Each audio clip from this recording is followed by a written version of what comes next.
Olá, turma do 7º ano, tudo bem com vocês? Bom dia, espero que estejam bem. Hoje nós iniciamos a nossa semana de revisão para o nosso simulado. Todas as matérias que serão abordadas serão matérias revisionais. Não teremos matérias novas, né, do nosso segundo trimestre. Então, não fiquem assustados, né? São coisas que vocês já viram, porém que precisam ser revisadas e estudadas. Como conteúdo de revisão do 7º ano, nós temos a compreensão e interpretação de texto, linguagem do texto, os nomes, substantivo e adjetivo e a preposição. Como compreensão e interpretação do texto, nós agora leremos um texto juntos e após esse texto, a interpretação.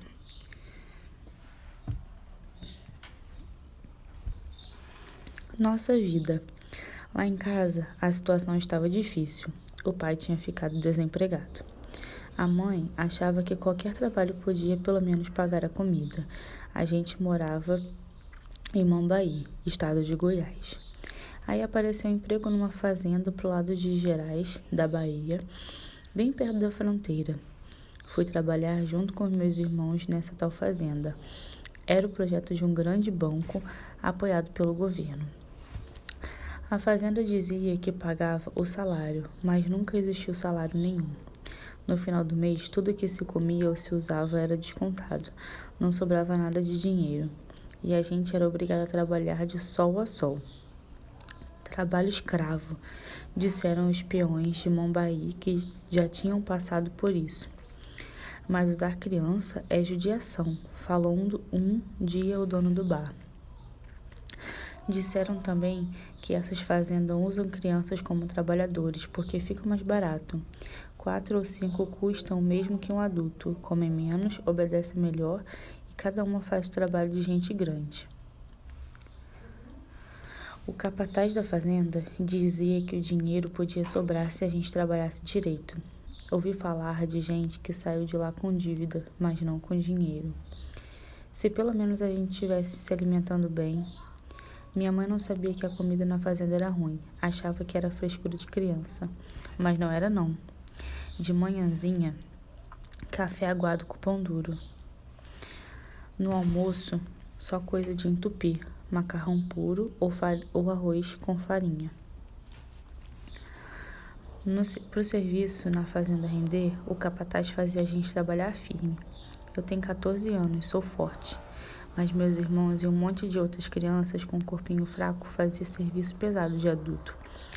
Ossar e capinar era duro de lascar, mas a gente ainda aguentava. O pior era carregar os carrinhos de mãos pesados, cheios de material para a lavoura.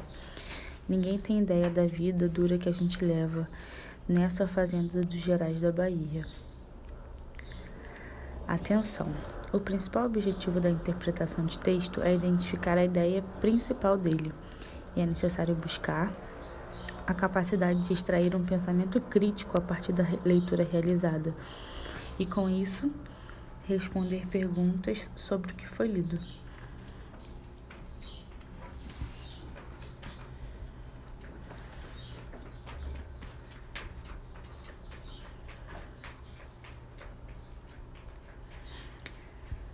De modo geral, é necessário que, a partir da leitura, possa extrair o máximo de ideia central, ideias secundárias, tudo aquilo que o texto, de fato, deseja passar como mensagem. E, a partir daí, poder gerar esse pensamento crítico de fazer perguntas e responder perguntas sobre o que foi lido. E aí, a partir dessa leitura do texto, nós teremos algumas questões, objetivas, para podermos identificar as mensagens, que o texto nos propõe. Questão 1. Qual é o objetivo do texto?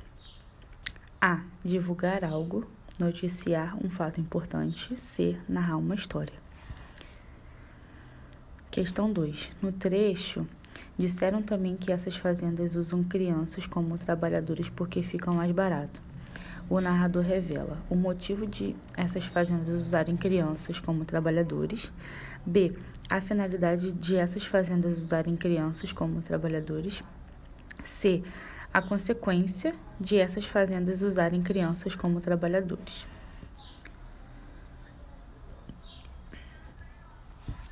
Questão 3. O narrador do texto expõe uma opinião na passagem. A. Era o projeto de um grande banco, apoiado pelo governo. B. De manhãzinha, café aguado com pão duro. C. Ninguém tem ideia da vida dura que a gente leva nessa fazenda dos Gerais da Bahia. Questão 4. A expressão grifada indica um lugar no trecho. A. Lá em casa a situação estava difícil. B. No final do mês, tudo que se comia ou se usava era descontado. C. No almoço, só coisa de entupir. Macarrão puro ou arroz com farinha. Questão 5. Em Achava que era frescura de criança, o narrador expressa o pensamento. A. De seu pai. B. De sua mãe. C. Do capataz da fazenda. Questão 6. Na frase, mas não era não, a repetição do termo não, A. Reforça a negação. B. Indica uma correção. C. Estabelece uma contradição. Questão 7. No segmento, para o serviço na fazenda render, o capataz fazia a gente trabalhar firme. A palavra firme exprime. A. O meio com que o capataz fazia a gente trabalhar. O modo. B. O modo com que o capataz fazia a gente trabalhar. C. A intensidade com que o capataz fazia a gente trabalhar.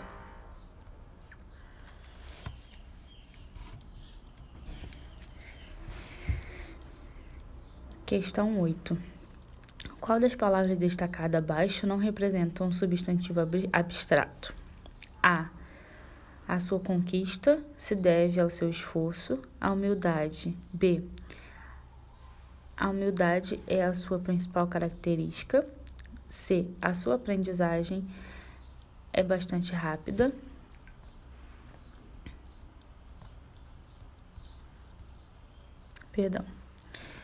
As suas atitudes se baseiam na justiça. E. Muitos idosos têm problemas de saúde.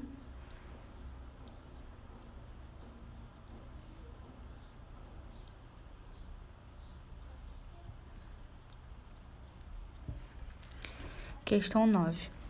O anúncio do vencedor do Prêmio Nobel de Literatura de 2016 surpreendeu muitas pessoas.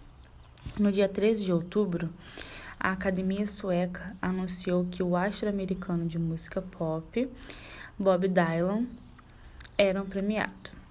A escolha foi recebida com pouca receptividade por alguns e com alegria e reconhecimento por muitos. Estes consideram que a escolha inusitada reflete um avanço na forma de entender a arte literária. As manifestações negativas giram justamente pelo fato de Dylan ser músico e, apesar de ser poeta, não ser escritor de ofício. A Academia Sueca, responsável pela seleção do escritor, declarou que a escolha levou em conta a criação de novas expressões poéticas. No texto, 3 substantivos são comuns. A. Pessoas, astro, músico. B. Surpreendeu, escolha, manifestações. C. Negativas, giram, poeta. D. Ofício, declarou, criação. E. Prêmio Nobel de Literatura, Bob Dylan, Academia Sueca. Questão 10. Os substantivos primitivos são palavras que não derivam de outras. De acordo com isso, a alternativa abaixo se contempla um substantivo primitivo e um derivado é A. Anel, papel. B. Pedras, rochas. C. Árvore, plantas. D. Sapato, sapataria. E. Profissão, carreira. Questão 11. Considere as orações em pauta, analisando. O passageiro chegou ao metrô às 2 horas. O passageiro chegou no metrô que partira há 2 horas. Quanto ao valor semântico estabelecido pelas preposições, Ambas representam semelhanças de sentido? Explique. Aí aqui nessa questão vocês vão analisar, né, a preposição e explicar a função e o valor semântico de cada preposição em cada frase, né? E aí, na primeira frase, vocês vão explicar o que essa preposição está indicando, qual é a função dessa preposição. E na segunda frase também, a função e o que a preposição está indicando. Tudo bem? Qualquer coisa, estou online no aplicativo Zoom, na nossa aula Tira Dúvidas. Aguardo vocês. Um beijo, boa semana.